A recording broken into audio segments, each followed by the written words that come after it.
What's up, everybody? We're into the back half of The Boys Season 5, and Supernatural fans got a treat with this episode. But before I get into it, I'd appreciate it greatly if you subscribe to the channel. It's a huge help, so thank you. Now let's dive in.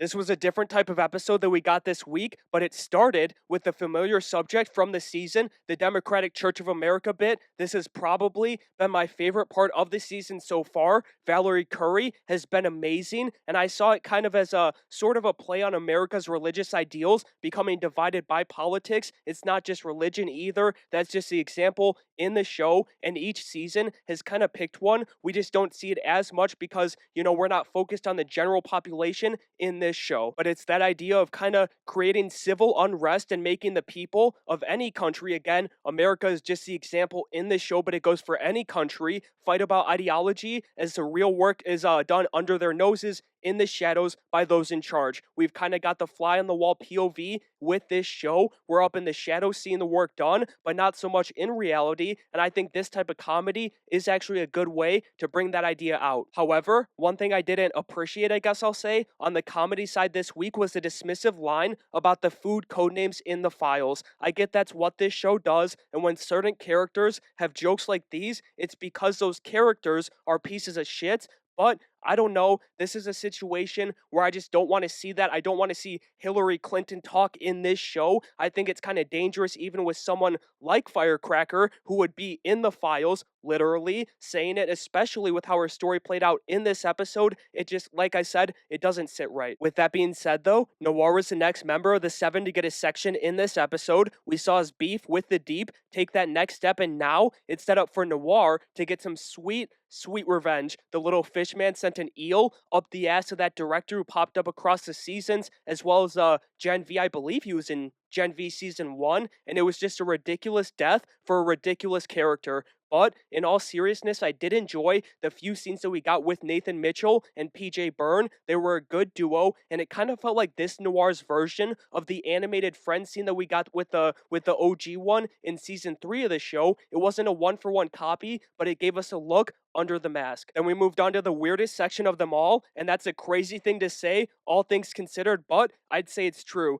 The dog, Terror, got the spotlight. It starts with the Homelander dream because of his favorite toy. I thought that was funny the first time we saw it, but Anthony Starr embracing this crazy universe only gets you so far. Kripke ruined it, going back to it a second time, and the first time too, honestly, with Kimiko coming in with her newfound porn talk. It's a shame what they've done with her in this final season. She used to be great. I also hated seeing MM down like this. He's been away from his family for so long that he's settled for going out kamikaze style the way that Butcher wants him to, and it goes back to what I was talking about with Billy earlier in this season. He's been disassociating himself with his anchors, except for his dog, of course, because nothing can separate a man and his dog, no matter how far he falls. But this is MM disassociating in a less violent way than his friend did. Then, as if I needed another reason to hate Frenchie, the dog gets into his chocolate souffle, and I think this might have answered my question about what drugs Billy was giving Terror. I had said that I thought there was a possibility that he was going for a super dog again after seeing Flying Sheep in Season 4. I know what they did is an actual way to save a dog from chocolate, but I'm stuck on this idea,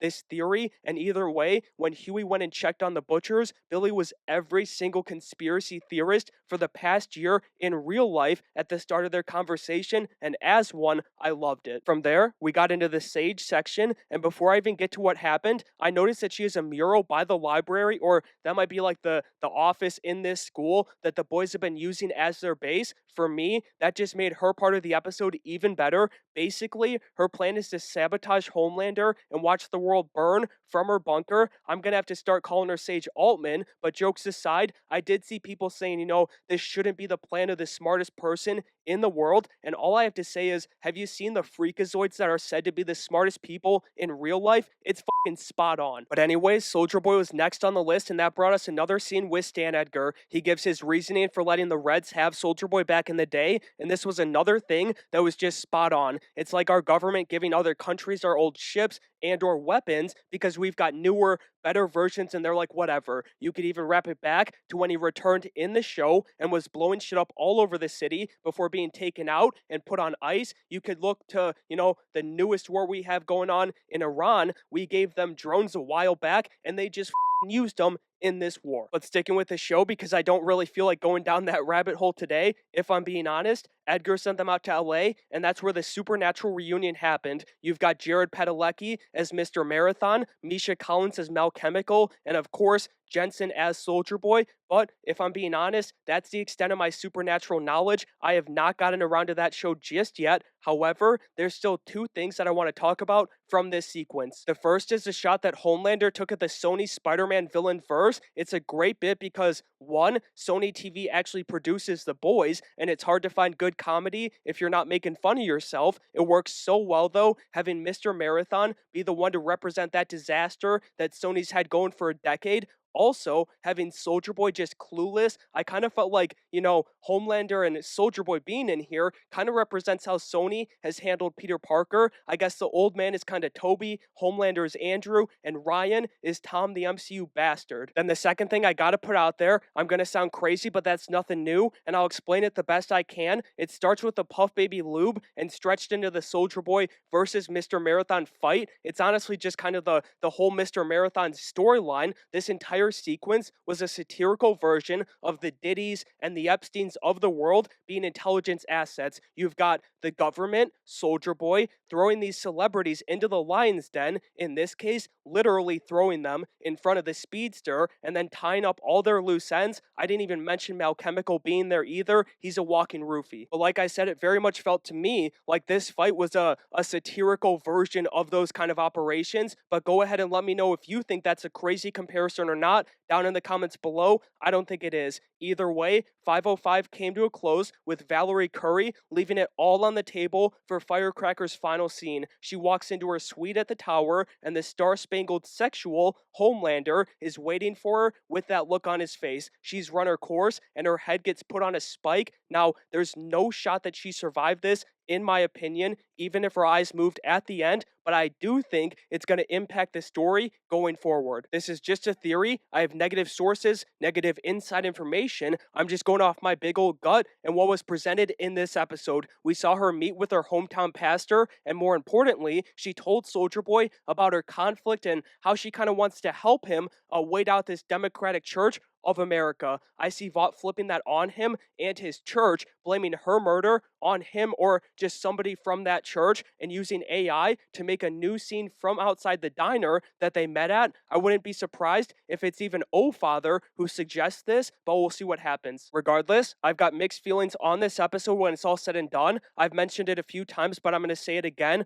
Valerie Curry was the star of this episode. She's arguably the star of season 5, so far only being outdone by maybe Anthony Starr, and she was just an underappreciated member of this cast during her time on the show. I kind of enjoyed, bits of everything here in 505, but nothing really came together to work as a whole, and that's what season 5 has felt like so far. We're just running back the whole same, some of the 7 are done with Homelander shtick right now, and it's not working for me. I'm not saying this was filler. I know that's kind of the popular thing online. I don't think it was. We learned a ton about certain characters in the 7 and not really so much about the boys, kind of butchering MM a little bit, but I don't think it was filler. It just wasn't the best episode. And so that's going to do it for my breakdown of the boys episode 505. Let me know what you guys thought about this episode down in the comments below. Subscribe to the channel if you enjoyed the video. Smash that like button on your way out and make sure you have a great day.